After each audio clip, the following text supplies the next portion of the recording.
Here is the activity to show the process of asexual reproduction in yeast by budding process. ठीक है. Now in this you have to take a conical flask. In that you have to add 100 ml of water and then you have to add 10 grams of sugar and 5 gram of yeast powder to this sugar solution. Now you have to continuously stir that with a glass rod. After that, in that conical flask you have to cover that conical flask with a cotton plug. Now you have to keep that solution of that which you have kept in a conical flask into a warm place for 3 to 5 days.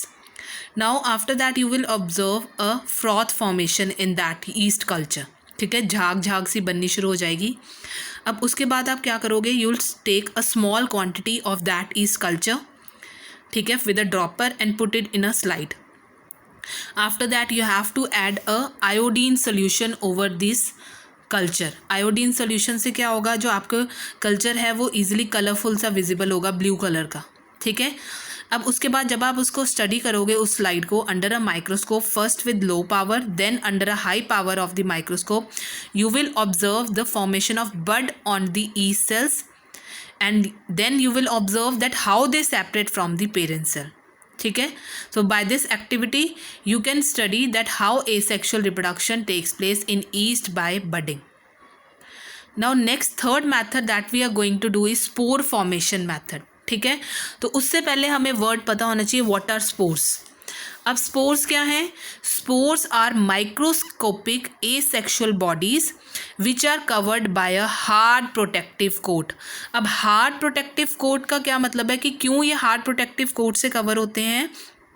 ठीक है, spores आपको clear हो गए. ये microscopic asexual bodies हैं, microscope के under ही visible हैं ये. ठीक है, और ये किससे कवर हैं? They are covered by a hard protective coat. Hard protective coat क्या करता है, जब इनको अनफेवरेबल कंडीशंस होती हैं. अनफेवरेबल कंडीशंस मीन्स कि they are not getting food, they are not getting water. ठीक है, वार्म टेम्परेचर नहीं इनको मिल रहा, तब ये क्या करता है, उसको हेल्प करता है सर्वाइव करने में. ठीक है, ये जो प्रोटेक्टिव कोट है, हार्ड प्रोटेक्टिव कोट. ठीक है, और जब कंडीशन जो है वो फेवरेबल होती हैं, that is they are getting water, they are getting food, they are getting warm temperature, तो वो किस में हेल्प करती है, उनको स्पोर फॉर्मेशन में. ठीक है, तो स्पोर फॉर्मेशन मतलब आप स्पोर्स कह सकते हो, they are seeds to the some plants.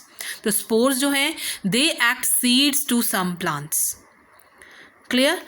So now we are going to start the third that is spore formation. उससे पहले मैंने आपको स्पोर बता दिया है और they are covered by hard protective coat. ठीक है, और उसका क्या रोल है.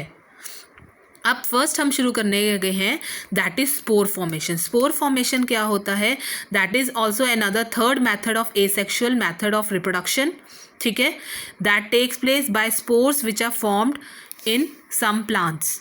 अब in spore formation the parent plant produces 100 of microscopic reproductive units that is called spores. ठीक है, इसमें क्या होता है, एक पेरेंट प्लांट जो है वो क्या प्रोड्यूस करता है, 100 of microscopic bodies that is named as spores. और when the spore case of a plant, जहाँ पे ये प्रेजेंट होते हैं स्पोर्स, ठीक है, केस होता है. ठीक है, वो प्लांट जो है वो बर्स्ट करता है स्पोर केस, तो क्या है, देन द स्पोर जो है वो स्प्रेड इनटू एयर. जब वो उनका प्लांट का बर्स्ट किया स्पोर केस जिसके अंदर स्पोर्स प्रेजेंट है, तो वो क्या हो जाते हैं,